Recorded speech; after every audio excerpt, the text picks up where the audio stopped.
Hi, I have in front of me here a product called the Global TvLink Plus. Here's the user manual it comes in. It comes in a small box here, and there's just a few items in it. There's the TvLink Plus here. See, the main items on it is there's a TV in, a power supply, which is optional. You can power it externally. There's an IR sensors. Then you have the feed for a main TV, which would be normally next to where the set-top boxes are, and then a second TV, and this will be used either directly to feed a television, or it can be fed into, for example, a four-way distribution amplifier to feed several televisions. So the normal scenario will be that we have several set-top boxes stacked on top of each other in a remote location or under a main TV, and you want to distribute the signal off to a number of other televisions. So normally you have two aims when you're doing this. The first thing is to view the picture in the other location, and the second thing is to be able to change channels in a second location.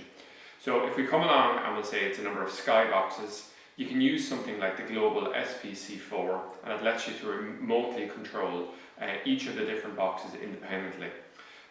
But the unfortunate thing is, if you feed a set-top box, such as this set-top box we have in front of us with this modulator, and feed it in there, you're able to view the box remotely, but you're not able to change the channels, and this has proved to be very troublesome. Particularly if you want to have control not just on a set-top box, but maybe on a VCR or a DVR or something like this. So this is a very neat product, because what it lets you do is it lets you take combined signal from a number of set-top boxes and to control them from a remote location. And the key to it all is really these IR sensors here. Okay. So what I'm going to do here is I'm just going to describe what we have here and a test environment, and I'm going to use it then to demonstrate this. We have here a Sky Plus box, which I've set the RF output on it to channel 21, and I have this set-top box here, the SARE TV. I'm going to combine this signal in with this signal here, and have the output of this set to channel 23. Okay, so that'll be the first step, to combine it and run it on RF to a TV here, and then I want to show you how we can actually use it to a Sky Eye to control it. Okay, so what I'm going to do now is I'm just going to stand up here, and I'm going to take the RF2 output from this box here. So just look at the bottom here. RF2. Okay. So the Skybox here has a built-in modulator, so you can just feed directly out an RF signal. And also this is marked at 9-volt output. So we actually have a Sky Eye, or the modulator set to give us a signal here. So what we're going to do is I'm just going to feed this in here.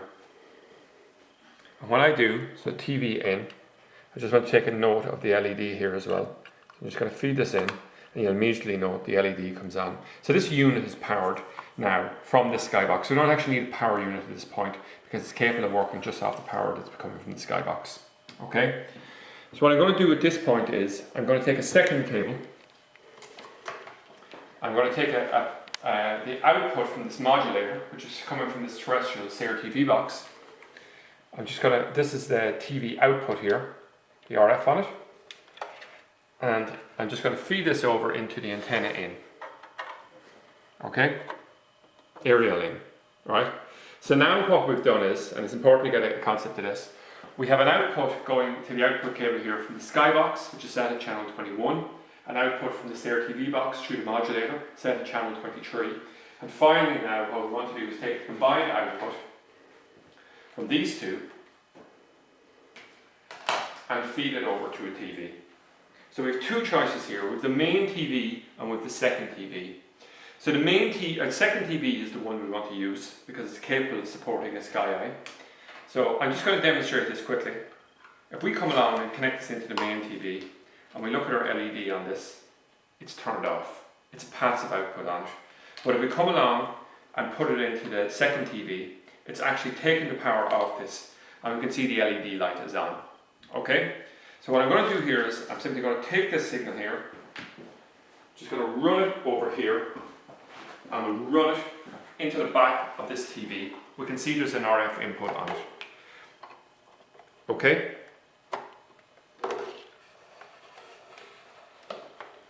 So I'll just turn this back around, and I'll go to the front of the TV again to look. So you can see here, I have this television pre-tuned for the two channels, 21 and 22, or 23. So basically the UHF spectrum is made up from channel 21 all the way to channel 69. So it's not the number of the station, but it's the actual channel frequency, which refers to a certain number of megahertz. So if we come along here, we can see channel 1 is set to the skybox, channel 2 is set to the CRTV box. So if I come along now and I pick up my remote control and I aim it at the skybox, because the skybox can take a return signal through the back of the box, we can actually come along, and if I hit, let's say, the services button, I can operate the skybox through the Sky Eye. Okay? Now, if we come along and we try to repeat the process here with the CRTV box and try to operate it, I'll just actually flick down a channel here. There. And try to change the channels here, or arrow up and down. It won't work, because obviously there's no way of the signal going back to the set-top box. But this is where this IR sensor becomes very important. Okay? So what we're actually going to do here is, I'm just going to plug this in here. Okay? And I'm just going to take it across either one of these sensors here. And I'm going to put it at the front of the box. Now, it's not possible to just locate it anywhere. It needs to be where the remote control sensor on the front of the box is. So I know it's going to be around here. Okay? So maybe I'll start off by locating it in the wrong position. And I try to change up and down. It won't work. But I slide this along to where I hope is the right position for it. And now it's moving up and down.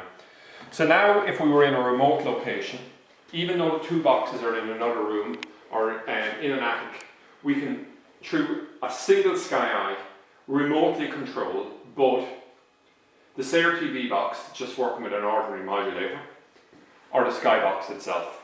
Now, if you don't want to buy a unit with a power unit, which you can see here we've got in the way, you can use the Skybox to do it, or equally, instead of using a modulator, if you use the TvLink, which will actually come along and will generate the 9-volt signal, it'll be quite effective and it'll create the same job in terms of you have the 9-volt signal there effectively coming through.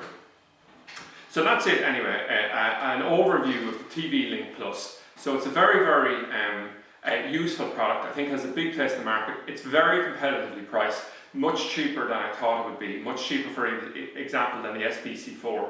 And the other thing to remember is you can feed this into a 4 or an 8-way distribution amplifier with return and work this from a whole series of different televisions. We are also going to have this product available with the power unit as another option, but selling it here without the power unit probably will be the most popular way of buying it, simply because most people will be combining it in with a Skybox and you already have the power source there already. The other thing to say is you can stack a number of boxes on it. You still have the second sensor here, so you just continuously loop them one after the other into each other. If you had, each box would need an RF in and an RF out, but you can see that would be possible to do with the modulators. So that's it, an overview of the TvLink Plus available on the tvtrade.ie website.